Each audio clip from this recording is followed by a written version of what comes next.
Camp এবং সবুজ jersey পরে এসপোর্টি খেলা পরিচালনার দায়িত্বে সুমন কুণ্ডু। আমরা আজকে এই মুহূর্তে দেখতে পাচ্ছি বর্ধমান আনন্দবার্তা ওয়েলফেয়ার সোসাইটি।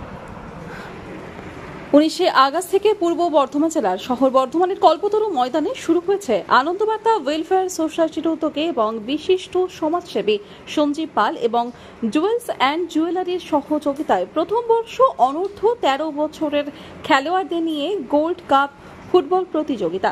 বুধবার দুটি সেমিফাইনালে খেলা অনুষ্ঠিত হয়। প্রথম সেমিফাইনাল খেলায় মুখোমুখি হয় কঙ্কালেশ্বরী কালীবাড়ি কোচিং ক্যাম্প এবং S4D কোচিং ক্যাম্প। টানটান উত্তেজনার মধ্যে দিয়ে খেলাটি 3-3 গোলে অমীমাংসিত হয়ে পরে ট্রাইব্রেকারে 4-2 গোলে জয়লাভ করে S4D কোচিং ক্যাম্প। এই খেলায় ম্যান অব দি ম্যাচ হন S4Dর গোলকিপার সায়ন। এছাড়াও এদিন অর্ঘ্য অপটিক্যালের পক্ষ থেকে তাকে বিশেষ উপহার তুলে দেওয়া হয়।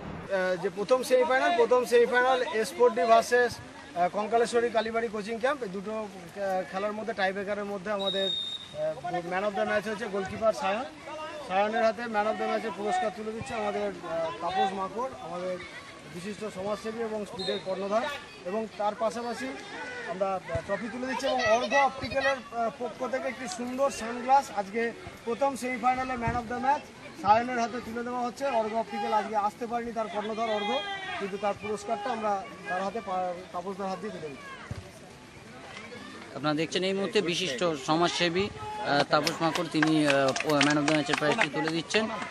এবং আমি গোলকিপারকে পাশে রেখেই তাপসদাকে কিছু বলার জন্য অনুরোধ করব। ছোট ছোট ছেলেগুলো যা খেলছে, সুন্দর খেলা, মানে এরকম খেলা খুব কম দেখা যায়। আজকে যে সেমিফাইনালটা, প্রথম সেমিফাইনালটা হলো, অনেকের শিক্ষণীয়। অনেক ছোট ছেলেগুলো যা খেললো, বড়রাও ওরকম খেলতে পারে। যেই টিম জিতলো প্রথম দিকে 2টো গোল দিয়ে, তারপরে এগেন্স্ট টিমের কাছে 3টে গোল খেলো, তারপরে পরিশোধ করে ট্রাইব্রেকার থেকে সমতায় ফেরা, বারে সমতায় ফেরা। খেলাটা তো প্রত্যেক মুহূর্তে টান উত্তেজনার মধ্যে ছিল। দ্বিতীয় সেমিফাইনালে মুখোমুখি হয় ময়দানে স্পিড কোচিং ক্যাম্প ও অঙ্কুর কোচিং ক্যাম্প। এই খেলায় 1-0 গোলে জয়লাভ করে ময়দানে স্পিড কোচিং ক্যাম্প। এদিনের খেলায় ম্যান অব দি ম্যাচ হন অঙ্কুর কোচিং ক্যাম্পের গোলকিপার কুশানজিৎ। এছাড়াও এদিন অর্ঘ্য অপটিক্যালের পক্ষ থেকে তাকে বিশেষ পুরস্কার তুলে দেওয়া হয়। আজকের এই খেলায় জয়লাভ করলো ময়দানে স্পিড, 1 গোলে জয়লাভ করলো। এবং এই খেলায় আজকে ম্যান অফ দ্য ম্যাচ হয়েছে আমাদের অঙ্কুরের গোলকিপার কিষানজিৎকে আমরা এই পুরস্কার তুলে দিচ্ছি।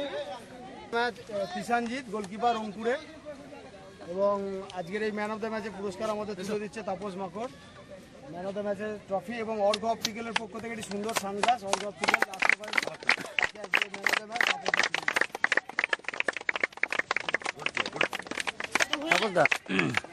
প্রায় ম্যান অফ দ্য ম্যাচ আপনারা জিতলেন, সেই জায়গা থেকে ম্যান অফ দ্য ম্যাচ গোলকিপারকে দেওয়া হলো।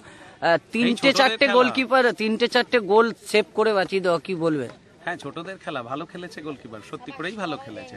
তবে আমাদের শঙ্করও ভালো খেলছিল, আমি দেখছিলাম 2টো জনের মধ্যে টক্কর হচ্ছিল, ও সেভ করেছে। আগামী শনিবার 14 সেপ্টেম্বর চূড়ান্ত পর্বের খেলা অনুষ্ঠিত হবে। আজকের দ্বিতীয় সেমিফাইনালে জয়লাভ করলো ময়দানে স্পিড এবং ফাইনালে পৌঁছে গেল। তাপসদা রয়েছে, তাপসদার সঙ্গে দু একটা কথা বলবো। তাপসদা প্রথম অধ্যায় আটকে দিয়েছিল, তারপরে একটি গোল করা, কি বলবে? হ্যাঁ, খুব সুন্দর খেলা হয়েছে। অপোনেন্টও খুব ভালো খেলেছে। কাদা মাঠের জন্য আমাদের ছেলেদের অসুবিধা হচ্ছিল, বাকি তো দেখলেন কেমন খেললো ছেলেগুলো, খুব সুন্দর। মাঠের বাইরে থেকে একটা আলাদা উন্মাদনা দেখা যাচ্ছিল গোলটা হওয়ার পরে। অবশ্যই ফুটবল সবসময় প্রাণের খেলা। ফাইনালে মুখোমুখি হবে S4D কোচিং ক্যাম্প ও ময়দানে স্পিড কোচিং ক্যাম্প। পূর্ব বর্ধমান থেকে তন্ময় ঘোষের রিপোর্ট, আনন্দবার্তা।